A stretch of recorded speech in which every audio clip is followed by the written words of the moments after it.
ప్రపంచంలో ఎక్కడున్నా మీ గోత్రనామాలతో వేదమందిర్ నిర్వహించే ఆన్లైన్ పూజలు హోమాల ద్వారా దైవ అనుగ్రహాన్ని పొందండి.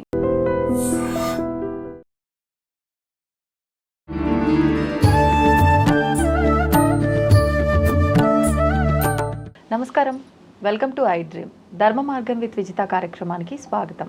ప్రస్తుతం మనతో పాటు ఉన్నారు శ్రీ కామాఖ్య అమృత శోధన సంస్థ వ్యవస్థాపకురాలు, శ్రీ విద్యా ఉపాసకురాలు వేణుశ్యామ అమ్మగారు. ఇప్పుడు అమ్మతో మాట్లాడి మనకున్న సందేహాలన్నింటినీ నివృత్తి చేసుకునే ప్రయత్నం చేద్దాం. నమస్తే అమ్మా. అమ్మ, మనకి శ్రావణ మాసం వచ్చింది అంటే ఎక్కువగా వ్రతాలు, నోములు ఇవన్నీ చేస్తూ ఉంటాం. అసలు వ్రతానికి నోముకి మధ్య డిఫరెన్స్ ఏంటమ్మా? వ్రతం అంటే ఆ ఒక్కరోజే. నోము అంటే అర్థం ఏమిటి అని అంటే ఇన్ని సంవత్సరాలు పీరియడ్. ఇప్పుడు చూడండి, 16 ఫలాలు నోము అని అంటే 16 పళ్ళ చొప్పున 16 రకాలు, లేకపోతే 108 రకాలు. వాళ్ళు ఏం చేస్తారు, అవి 16 ఒక్కొక్కటి ఎవరో ఒకళ్ళకి, అంటే కొంతమందికి ముత్తైదువులకి సమర్పించుకునేదాన్ని ఏమంటారు అంటే నోము అని అంటారు. అది ఏంటి అంటే సూర్యుడు ఎప్పుడు మనం చేసుకుంటాం అరసవెల్లిలో, ఆ రోజు సూర్యుడి యొక్క పుట్టినరోజు నాడు చేసుకునేది, లేదా వైశాఖ మాసంలో కొంతమంది మొదలు పెడతారు.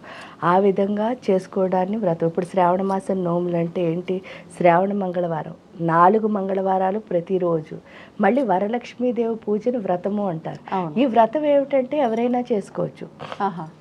నోము అన్నదాన్ని ఏంటి అంటే దానికి ఒక ఆనవాయితీ, కుటుంబం పరిస్థితి, ఆ కుటుంబంలో అంటే వంశపారపర్యంగా ఏవైతే వస్తుందో ఆ ప్రకారం చేసుకుంటారు వాళ్ళు. ఆ చేసుకునే దాన్ని నోములు అని పిలుస్తున్నారు. ఈ వ్రతానికి అందరూ ఎలిజిబులే.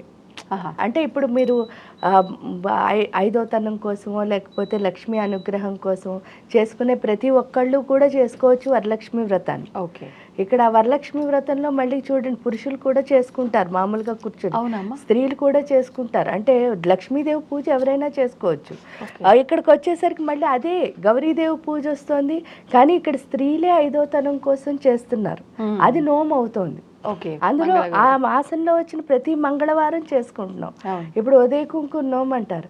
అంటే ప్రతిరోజు పొద్దున్నే వెళ్ళి ఎవరికో ఒకళ్ళకి అంటే లేవగానే కుంకుమ పెట్టేసి, అంటే తెల్లవారకుండా కుంకుమ పెట్టి రావడం. అంటే ఇంతమందికి అని ఉంటుంది, అంతమందికి వాళ్ళు కుంకుమ పెట్టి వస్తారు పొద్దున్నే లేచి వెళ్ళి. మళ్ళీ పసుపు ముద్దలు పంచుతారు. అది కూడా 5గురికో ఎంతమందికో ఉంటుంది.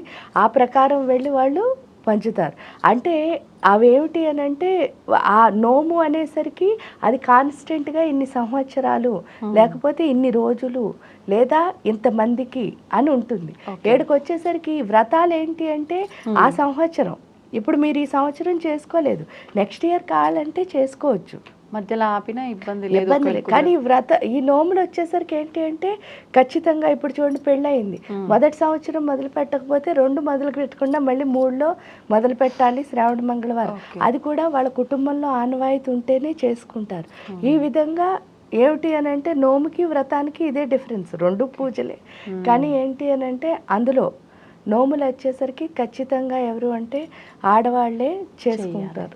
పురుషులు చేయదగిన పూజలు, ఈ వ్రతాలు, నోములు ఇంకేమైనా ఉన్నాయమ్మా? నిజంగా చెప్తే అన్ని అంటే చూడండి, ఏ సాధన అయినా పురుషుడికే చెప్తారు మీరు. అంటే మీరు చూసినప్పుడు అవును, భగవత్ ఆరాధన అంతా పురుషుడికే ఎందుకు చెప్పారు అంటే, స్త్రీ అనేది ఏంటి అంటే శక్తి స్వరూపం. ఆల్రెడీ ఆవిడ పుట్టడమే మణిపూర్ చక్రం వరకు ఓపెన్ అవి పుడుతుంది. ఎందుకు అంటే ఆవిడకి తల్లయ్యే భాగ్యం ఉంది, అదే గొప్పది.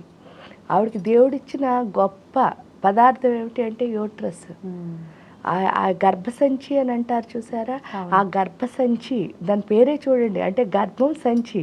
ఆ సంచిలో అంటే అందుకే అన్నీ అక్కడే ఉంటాయి. కష్టాలైనా, బాధలైనా, హ్యాపీనెస్ అయినా అన్నీ అక్కడి నుంచే వస్తాయి. ఆ గర్భము అంటే ఏంటి, మీరు చూడండి, దేవాలయంలో ఉన్న మెయిన్ ఏదైతే డైటీ ఉన్న ఆ రూమ్ని ఏమంటున్నాం, గర్భగుడి అంటున్నాం. అదే ఇక్కడ దీన్ని కూడా గర్భగుడి అంటున్నారు. అంటే స్త్రీ యొక్క గర్భభాగం ఏదైతే ఉందో అదే గర్భగుడి. గుడితో సమానమైన ఆవిడ గుడితో అంటే ఆల్రెడీ శక్తి స్వరూపం అంటే దేవత. అందులో ఏంటి ఆ దేవి సర్వభూతేషు మాతృరూపేణ సంస్థిత. మీరు కూతురు కింద పుట్టారు, భార్య అయ్యారు, చెల్లయ్యారు, అక్క అయ్యారు, కోడలయ్యారు, అమ్మయ్య అన్నీ ఉన్నా సరే స్త్రీకి ఇచ్చిన ఏకైక కేటగిరీ ఏంటి అంటే మాతృరూపేణ సంస్థిత. అంటే ఆవిడ తల్లే ఫస్ట్. ఆ తల్లితనం ఎప్పుడైతే ఈవిడలో ఉన్నదో ఆల్రెడీ, అందుకని ఇక్కడ వరకు ఎప్పుడైతే ఓపెన్ అయ్యిందో ఈ అనాహతంలోకి స్త్రీ వచ్చింది అంటే చాలా గొప్పగా ఆవిడ. అందుకే తరుణి అని పిలుస్తారు. అంటే తను తరిస్తూ తరింపచేసేది అని అర్థం. ఓకే. సో ఆ స్థితి అన్నది వచ్చేస్తుంది సాధన ద్వారా. కానీ పురుషుడు ఏమవుతుంది అంటే మూలాధారం నుంచి మొదలు పెట్టాల్సి వస్తుంది. ఓకే. అందుకని చెప్పేసి అని స్త్రీకి ఆల్రెడీ వ్రతాలు నోములు ఎందుకు అంటే ఆ పురుషుడికి శక్తి ఇవ్వడానికే వీళ్ళు చేస్తుంటారు. ఓకే. కానీ అలా ఎవరిది వాళ్ళు చేసుకుంటేనే వస్తుంది, స్త్రీ చేసింది స్త్రీకే వర్తిస్తుంది అంటారు కదా. అంటే ఒక ఇంట్లో స్త్రీ ఎప్పుడైతే చేస్తుందో ఆ పురుషుడికి కూడా వర్తిస్తుంది. ఎందుకంటే ఈ ఎనర్జీయే వెళ్ళి ఇప్పుడు భర్త దేంతో అంటే స్త్రీ యొక్క శక్తితోనే నడుస్తాడు. ఈ శక్తి ఎలా వెళ్తుందో అక్కడ అదే పనిచేస్తూ ఉంటుందన్నమాట. ఓకే. ఓకే. అందువల్ల ఏంటి అంటే ఇక్కడ మార్పు వచ్చిందా అనాహతంలో, ఇల్లంతా ఎలా ఉంటుంది అంటే చాలా పీస్ఫుల్గా ప్రశాంతంగా ఉంటుంది. ఇక్కడ సఫరింగ్ వచ్చిందా అదే ఇంట్లో అలజడి కనిపిస్తుంది. అంతే. అది అందుకని స్త్రీ సాధన ఎందుకు అంటే అనాహతాన్ని యాక్టివేట్ చేసుకోవడానికి. ఎందుకు అంటే స్త్రీలో జనరల్గా ఉండేది మోహం ఎక్కువ ఉంటుంది. అంటే ఆకర్షణ అన్నది ఎక్కువ ఉంటుంది. ఆ ఆకర్షణ ఎప్పుడైతే ఉన్నదో ఈ ప్రేమతత్వం అన్నది తగ్గిపోయినట్టు తెలియదు. ప్రేమిస్తున్నాం అని అనుకుంటాం. ఆ ప్రేమ ఏమిటి అంటే చూడండి, ఇప్పుడు సపోజ్ పిల్లాడు పడిపోయాడు.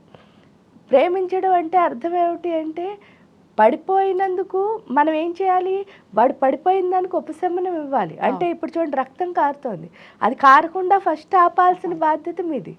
అది మానేసి లబోదీబో నా కొడుకు పడిపోయాడని ఏడుస్తూ కూర్చున్నారనుకోండి, ఈ రక్తం ఆగుతుందా? ఆగదు. వాడు ఇంకా ఆ పిల్లాడు కూడా బెంబేలు ఎత్తిపోతాడు. అంటే మీరు చేయాల్సిన డ్యూటీ ఫస్ట్ ఎయిడ్. అవును. ఆ ఫస్ట్ ఎయిడ్ చేయాలి అంటే ఫస్ట్ స్త్రీలో చాలా స్థిరత్వం ఉండాలి. ఆ స్థిరత్వం తెచ్చుకోవడానికి ఈవిడ సాధన చేయాలి. ఎప్పుడైతే స్థిరత్వం వచ్చిందో పురుషుడు మాత్రం చాలా అంటే అభివృద్ధి చెందుతారు. నిజం చెప్తే ఆ పురుషుడిలో ఉన్న శక్తి అంటే ఒక రకంగా చెప్పాలి అంటే స్త్రీ స్వప్రకాశకం, పురుషుడు పరప్రకాశకం. అందుకే ఏంటి అంటారంటే తల్లి యోని నుంచి జన్మ లభిస్తుంది, భార్య యోని నుంచి మోక్షం వస్తుంది అని చెప్తారు. అంటే ఆ మోక్షకారకురాలే భార్య. ఈ మొత్తం అంతా వీళ్ళ లైఫ్ తల్లి భార్య మధ్యలోనే ఉండిపోతుంది. సో అందువల్ల ఏంటి అంటే ఆ పురుషుడు మారాలన్నా ఈ స్త్రీ మారి తీరాల్సిందే. కాబట్టి స్త్రీ చేసింది తప్పకుండా ఇంట్లో అందరికీ వెళ్తుంది. ఎందువల్ల ఈ స్త్రీ అనేది వాయుతత్వం. ఇంకా చెప్పాలి అంటే ఆ వాయువు అంటే ఏంటి, స్ప్రెడ్డింగ్ ఎనర్జీ. అందువల్లే చూడండి ఒక స్త్రీకి ఏదైనా ఒక విషయం తెలిసిందనుకోండి మొత్తం అందరికీ తెలిసిపోతుంది. అదే పురుషుడికి తెలిసిందనుకో ఆయన ఒక్కరికే తెలుస్తుంది మీరు చూస్తే. ఎందుకంటే వాళ్ళకి వ్యాపక చైతన్యం లేదు, ఈవిడ దగ్గర వ్యాపక చైతన్యం ఉంది. అందువల్లే ఒక స్త్రీ మారితే మొత్తం ఆ ఊరంతా మారిపోతుందిట. వీళ్ళని చూసి వాళ్ళ ఎందుకంటే వాళ్ళు ఏం ఇప్పుడు నేను ఒకటి చేశాననుకో అది మీకు చెప్పడానికి ఇష్టపడతాను. అవును. దాయడానికి ఇష్టపడను. నిజమమ్మా. అది ఎప్పుడు నేను మీకు చెప్పానో మీరు అది చేశారనుకో మీకు నాకు ఎలా మంచి జరిగిందో మీకు అలాగే మంచి ఖచ్చితంగా ఆసక్తి పెరుగుతుంది. మీకు ఏదైనా మంచి జరిగింది ఒక దాని వల్ల అంటే ఆటోమేటిక్ గా ఇంకొకరు చేయడానికి ఇష్టం చూపిస్తారు. అదే విధంగా మొత్తం అంటే ఇప్పుడు చూడండి మనం ఒక సాధన చేసాం, మన ఇల్లు ప్రశాంతంగా ఉంది, అబ్బా వాళ్ళ ఇల్లు మన ఇల్లు ప్రశాంతంగా ఉందని ఆ పక్క ఇంటి వాళ్ళు మారుతారు. అలా అలా అలా ఊరంతా మారుతుందిట. అందుకని ఒక స్త్రీ మారితే ఆ ఊరంతా మార్చగలదు అన్నది. ఎందుకంటే ఈవిడలో ఉన్న వాయుతత్వమే దానికి కారణం. ఓకే. అంటే స్వతహాగా ఉన్న వాయుతత్వం. అందువల్ల ఏంటి అంటే స్త్రీ పూజ చేస్తే తప్పకుండా పురుషుడికి వెళుతుంది. కాబట్టే వాళ్ళు ఈ నోములు వ్రతాలు అన్నవి స్త్రీల చేతే చేయించారు. ఎందువల్ల అంటే ఆవిడ మారితే ఆ ఇల్లు మారుతుంది. ఈవిడలో ఎప్పుడైతే ఎమోషనల్ ఇంబ్యాలెన్స్ వచ్చిందో ఆ ఇల్లు కూడా అంతే ఇంబ్యాలెన్స్గా ఉంటుంది. అదే ఈ నోములు వ్రతాలు చేయడానికి కారణం. ఓకే. అంటే కోరికలు కూడా తీరుతాయా అమ్మ ఈ అంటే వ్రతాలు? ఎక్కువ ఆలోచన చేసేది ఈ బ్యాలెన్సింగ్ ఇవన్నీ దృష్టిలో పెట్టుకోకుండా ఏదో ఒక మొక్కుతోటో ఆలోచనతోటే మాత్రమే చేస్తాం, అలా ఫలితం ఉంటుందంటారా? ఖచ్చితంగా ఉంటుంది. ఎందుకంటే ఇప్పుడు సపోజ్ చూడండి, అంత పెద్ద దేవుణ్ణి చూసే ఫలితమే ఉన్నప్పుడు మీరు చిన్నది అడిగితే ఫలితం ఎందుకు రాదు? కానీ ఫలితం వస్తుంది. కానీ మీరు ఏం చేస్తున్నారంటే మీ లైఫ్ని మీరు రిస్ట్రిక్ట్ చేసేసుకుంటున్నారు, లిమిట్ చేసుకుంటున్నారు. మీరు ఏం అడగకపోతే ఏమవుతుంది? అన్లిమిటెడ్. అందుకే కృష్ణుడు భగవద్గీతలో చెప్తాడు, పని చెయ్యి కానీ ఫలితం ఆశించుకు. ఫలితం ఆశించుకు అంటే రిజల్ట్ లేకుండా పని ఎలా చేస్తానండి అంటారు. మీరు పరీక్ష రాశారు, పాస్ అవ్వడం ఖచ్చితం కదా, అంతే. కానీ పాస్ అవ్వాలి, కానీ మీరు పాస్ మార్కులు లిమిట్ చేయకూడదు. ఫలితం అంటే అది ఏంటంటే నాకు 35 వస్తే చాలు అనుకున్నారనుకో, 100 వచ్చి మీకు 35 వస్తున్నాయి అంటే మిమ్మల్ని మీరేం చేస్తున్నారు? తగ్గించుకుంటున్నారు. ఎందుకంటే ఒక బ్రెయిన్ అనేది ఇంత ఉంటుందని మనం అందరికీ తెలుసు కదమ్మా. ఇంత బ్రెయిన్ అంటే ఒక బ్రెయిన్లో ఉన్న చిన్న పిక్సెల్ వాల్యూ 10,000 కంప్యూటర్ల కంటే ఎక్కువ. ఆ కంప్యూటర్ని తయారు చేసింది కూడా ఈ బ్రెయినే.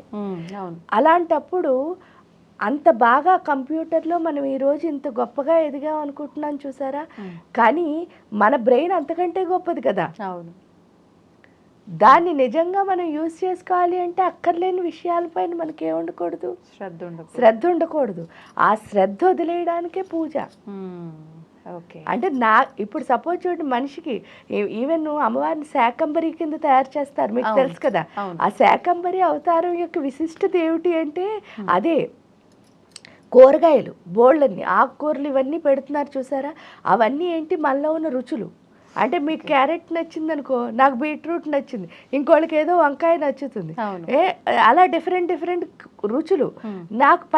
నాకు వంకాయ నచ్చదండి అని మనం సింపుల్గా అనేస్తాం. కానీ ఈ సృష్టిలో ఒక్కటి మనకు నచ్చలేదు అంటే, ఎందుకంటే ప్రకృతి అంతా ఒక్కటే అని మనం అనుకుంటున్నాం కదా. అనుకున్నప్పుడు ఒక్కటి మనకు నచ్చలేదు అంటే ఈ సృష్టిలో ఏది నచ్చినట్టే లెక్క. ఒకటి నచ్చింది అంటే అన్నీ నచ్చుతాయనే అర్థం. అదే మనకి రాధాకృష్ణులు చెప్పాలనుకున్నది. సో అంటే మనకి నచ్చలేదు అన్నది ఎప్పుడైతే వచ్చిందో మీ టేస్ట్ని మీరేం చేస్తున్నారు? మీ టేస్ట్తో మీరేమైపోతున్నారు? మిమ్మల్ని మీరు చాలా గొప్పగా అంటే మీరు లిమిట్స్లో పెట్టేస్తారు. పెద్దగా ఎదగాల్సిన మీరు ఇంత చిన్నగా ఆగిపోతున్నారు. అందుకని అమ్మవారు ఏంటి, ఆ రుచులను అమ్మవారికి ఇస్తున్నాం. ఆ రుచులను ఎప్పుడైతే అమ్మవారికి ఇచ్చామో అన్లిమిటెడ్గా ఎదిగిపోతాం అనమాట. అది శాకంబరి అవతారం యొక్క విశిష్టత. అంటే ఆవిడ కూరగాయలన్నీ ఇస్తున్నాం అంటే నాలో ఉన్న టేస్ట్లన్నీ. ఎందుకంటే చాలామంది చూడండి, పలానా బ్రాండ్ అయితేనే నేను వేసుకుంటాను అంటారు. రైట్, మీరు పలానా బ్రాండే మీరు వాడుతున్నారంటే మిగతా బ్రాండ్లన్నీ ఎవరు మిస్ అవుతున్నారు? వద్దనుకున్న వాళ్ళే, మనమే కదా మిస్ అవుతున్నాం. కానీ అన్ని బ్రాండుల్లో ఏముందో చూడాలి అంటే మీరు ఒక బ్రాండ్కి లిమిట్ అయిపోకూడదు. అది టేస్టే. మీకు అర్థమైందా? అంటే తినడం ఒక్కటే కాదు, అన్ని టేస్ట్లే.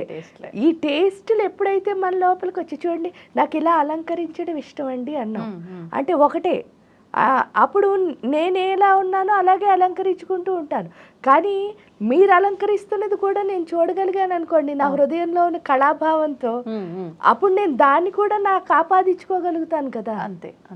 ఇప్పుడు నేను ఒక్కదాన్నే క్రియేట్ చేసుకున్నాను ఏదైనా ఒక విషయాన్ని అంటే అది లిమిటెడే. కానీ ఇంకో క్రియేషన్ కూడా నేను యాక్సెప్ట్ చేయగలిగాను అంటే అప్పుడు నేను అన్లిమిటెడ్ కదా. అంతే. సో అది మనకు అర్థం. పరిమితులు పెట్టుకోకూడదు. ఎక్కడ ఏది నచ్చితే అదే. అంతే. అది చిన్నది అవ్వచ్చు, ఇప్పుడు సపోజ్ చూడండి, అది 1,00,00,000 రూపాయలు అవ్వచ్చు, 1,00,00,000 పైసలు అవ్వచ్చు, 50 పైసలే అవ్వచ్చు. మీకు నచ్చింది, అది బాగుంది, ఏదో వెరైటీ ఉంది, తప్పేం లేదు. నేను ఇది పెట్టుకోనండి అది పెట్టుకుంటానని చెప్పడానికి ఏం లేదు. మనం ఏం గొప్ప కాదు. అంతే. ఈ సృష్టిలో మనకంటే గొప్పలు చాలా ఉన్నాయి. అంటే అవి కూడా లిమిటేషన్సే. అంటే హై లో అది లిమిటేషనే. ఇది బాగుంటుంది ఇది బాగోదు అది లిమిటేషనే. పలానా బ్రాండ్ అది లిమిటేషనే. ఇవన్నీ ఎప్పుడు వదిలేస్తాం అంటే ఒక ఎల్లలు ఉండకూడదు మన దానికి. అలా ఎల్లలు లేకుండా ఎదగాలి హిమాలయాల్లో. అలా ఎదిగేటట్టు అవ్వాలి అంటే ఇలాంటి పిచ్చివన్నీ మనం పెట్టుకోకూడదు అని చెప్పడమే ఆ శాకంబరి అలంకారం. అందుకే చండీలో కూడా 11వ అధ్యాయంలో అమ్మవారికి కూరగాయలు హోమంలో ఇస్తాం. ఆహా. ఆ కూరగాయలు ఇవ్వడానికి కూడా జనరల్గా ఏంటి అంటే ఎవరైనా ఆనపకాయ తోటకూర ఇస్తారు హోమంకి. హోమంలో. ఆ తోటకూర ఏమిటి అని అంటే మనలో ఉన్న చెప్పల చిత్తాలన్నీ వేసేస్తున్నాం. అంటే నాకు ఇదే కావాలండి, ఇది లేకపోతే నేను ఉండండి, ఇలాగే క్లీన్గా ఉండాలండి, అదో లిమిటేషన్. ఇంకా ఈ ఆనపకాయ ఏమిటి అంటే చండముండులు, అంటే మనలో ఉన్న మొండితనం అనమాట.